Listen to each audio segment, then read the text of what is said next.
Hey, what's up, YouTube? Just, some people asked me to give a bone breaking tutorial, so I guess that's what I'm gonna do.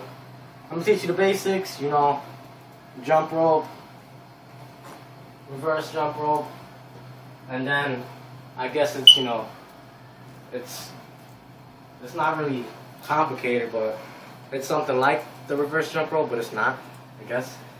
But yeah, first you wanna, to practice the jump rope, you gotta just grab your elbow and then, pop it out the socket. Just keep doing. This is not a bone break. Some people think it's a bone break. Like people walk up to me all the time like, "Hey, skeleton, I can do this." Like, it's not bone breaking. But yeah, you gotta like pop your shoulder out, and then once that you do that, that doesn't hurt. Like whichever way you want a bone break, if that doesn't hurt, then once that doesn't hurt, because it might at first, because you need to stretch, you might not be used to it. You're gonna move from your elbow to your finger, and you're gonna do the same thing.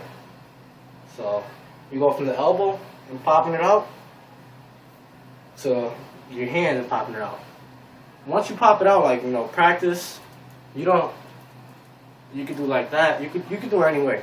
Pop it out, and the most painfulest part would be bringing it down. I don't see why people say it's so painful, but I guess it is. But I don't really know.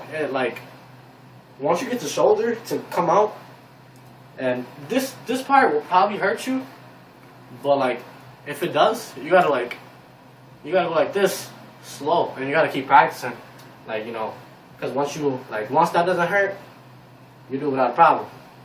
The reverse jump rope, I didn't even know how to explain it, because the first time I bone breaked, I did it, and then I did it back, and I guess that counts as 2 bone breaks. Well, I only consider it 1, but I don't know how to explain it. Look, practice the jump rope. After you get the jump rope, just do the same thing reverse. I think the reverse one's easier to learn, because for the jump rope you have to pop your shoulder out, which is nasty or hard for certain people. Yeah, you gotta pop your shoulder out, then bring it down. For the reverse, all you do is stretch, turning the elbow, then you pop your shoulder out. So there's the jump rope, reverse jump rope, same thing. A lot of people walk up to me and they're like, "Oh, I know how to bone break," and then they do this, and they do some fancy stuff where they put their head through this hole and then they bring it like that, stuff like that. Well, I don't know how to do that, but the way I do it